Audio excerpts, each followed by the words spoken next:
Hello everyone and welcome to another expansion speculation video. You all seem to really like these videos, and since I've done one on every other released region so far, I figured Inazuma should get a video as well. While it was tough to find ways Inazuma could be expanded, as there isn't much in the game that suggests an expansion, I still decided to give it a go. So now, let's get right into the video.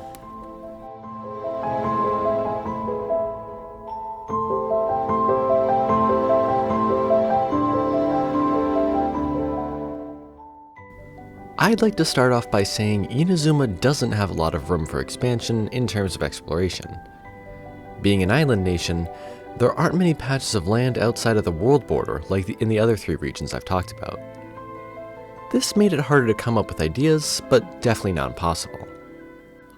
The last expansion we got for Inazuma was Enkanomiya, all the way back in version 2.4. Before that, Tsurumi Island was the last piece of Inazuma that we got that was above ground, released in 2.2. So it definitely has been a while since we last got any new areas related to Inazuma in the game. However, there are a few things within what we have that I want to talk about. Underneath both Serai Island and Tsurumi Island, you can find some ancient structures, similar to those found on Dragonspine. In fact, there's even a mural room under Tsurumi Island, just like how there is one within the ruins in Dragonspine as well. It's also theorized that a divine nail also fell on Tsurumi Island.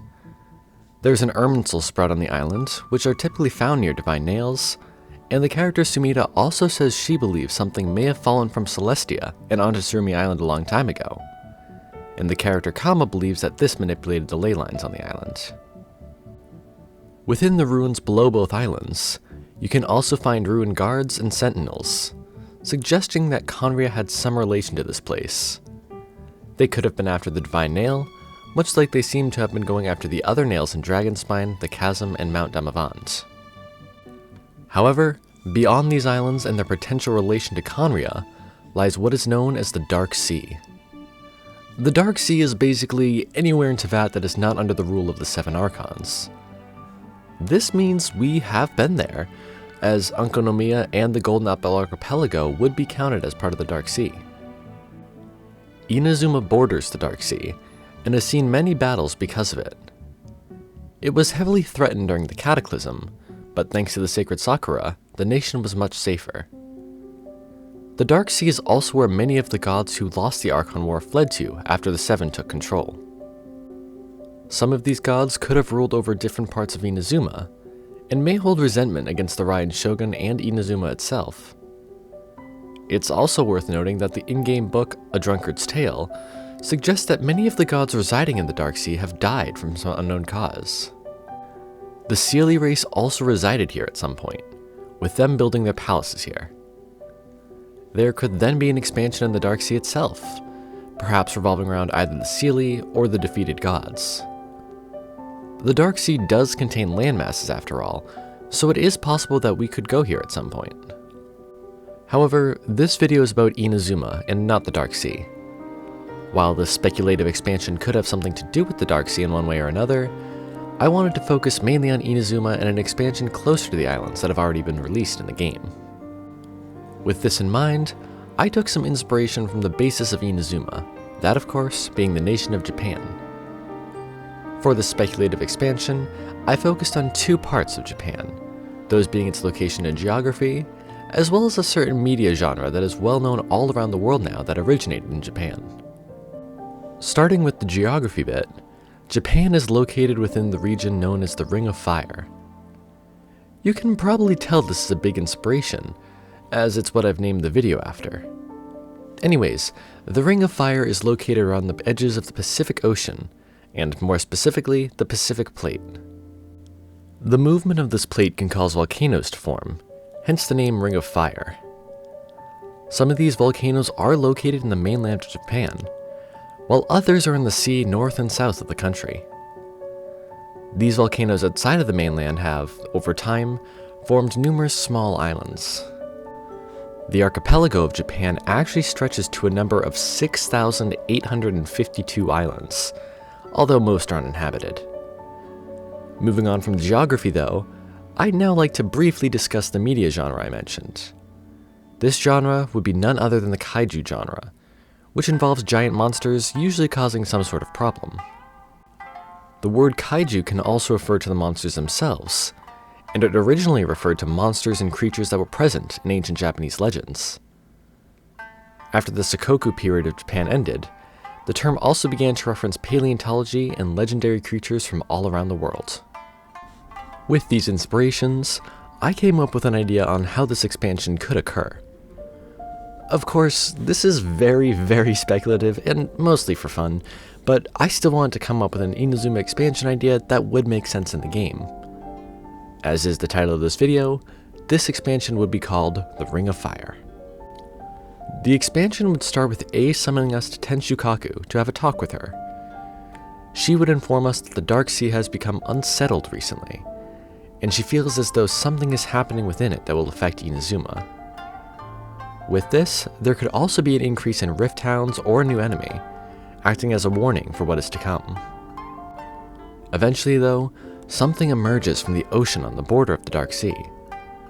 Multiple volcanoes begin erupting in the sea, with lava pouring out. A half circle of these volcanoes would form to the east of Inazuma, near both Narukami Island and Serai Island, with the shape referencing the real-life Ring of Fire. After a bit, most of the eruptions stop, and either one big island or multiple small islands in a chain will have taken some sort of form. A would then ask you to accompany her to the new land to see what caused this. When they arrive, they are met with the followers of a god who resided in the Dark Sea. These followers could be descendants of a crew from Inazuma that somehow ended up in the Dark Sea, and found a certain god who they eventually began to follow. The god told them stories of the Archon War, and how the Electro Archon was brutal and unforgiving.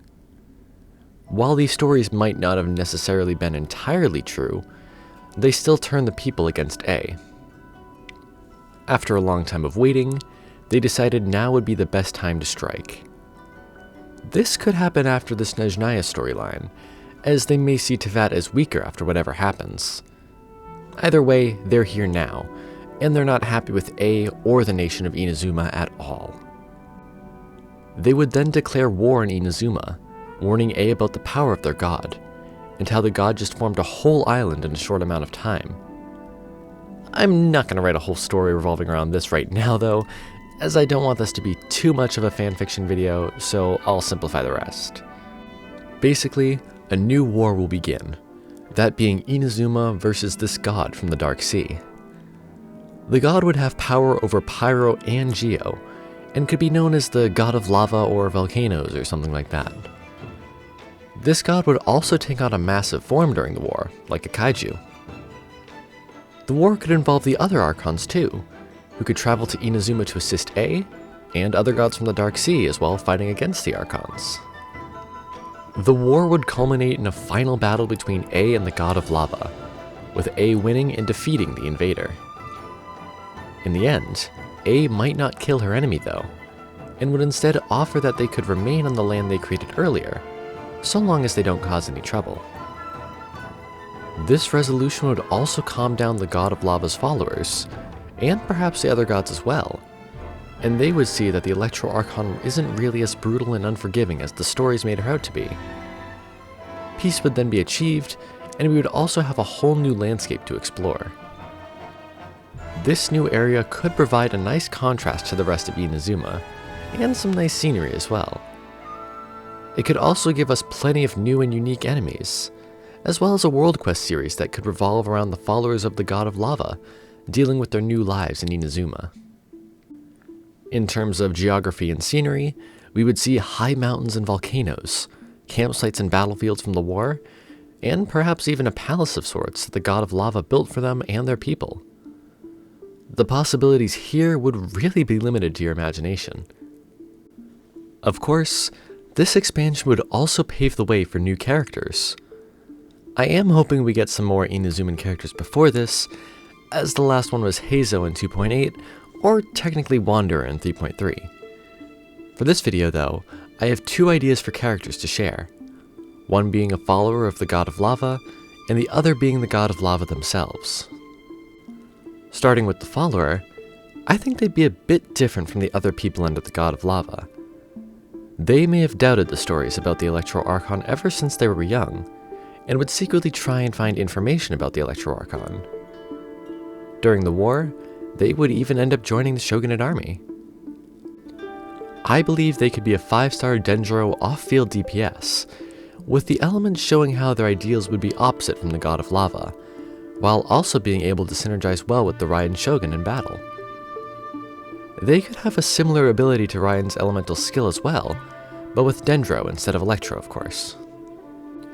Moving on to the God of Lava though, they would only be playable if they agreed to Ryan's offer. I think this god would have also been wrong about A's personality, and would agree to the deal, meaning they could be playable. They may still exaggerate their feats a bit, but as long as they don't cause any trouble, they'll be fine. As for their rarity and everything, they would of course be a 5-star, and maybe a DPS and shielder as well. As for their element, they could potentially be a multi-element character, utilizing both Pyro and Geo. Making a multi-element character work could be quite the challenge, however, so they may be one or the other. If they are both, perhaps their elemental skill could be Geo and their burst could be Pyro, or vice versa. Alternatively, their burst could summon a volcano from the ground that will deal Pyro damage to enemies closer to the center of it, and Geo damage to enemies farther away from the center. A multi-element playable character would be a very cool thing to have in game, although it will probably be a long time before we get one. Having it be a god though would make sense, as being able to permanently wield 2 visions is not something we have seen or heard of anyone doing so far. This video was a bit different from my other region expansion videos, as this one was definitely much more out there in terms of likelihood. There probably won't be many other videos I make like this, but it was still fun to try out, and was a challenge to me to come up with something that could work. Of course, this doesn't mean I'm done with region expansion videos, as you all seem to love them, and I love making them. The next one might not be for a bit though, as I do have other theories I want to cover first. And as for Fontaine speculations, I'm gonna wait a few more months before I get to those. Overall though, I'm really hoping Inazuma gets some more content and isn't forgotten about in terms of exploration and characters, and there's still so much more I want to do there. Anyways, that's it for this video though. Thank you so much for watching. Sources and further readings are of course in the description if you want to check them out. I hope you all have an amazing day, and I'll see you all in the next video.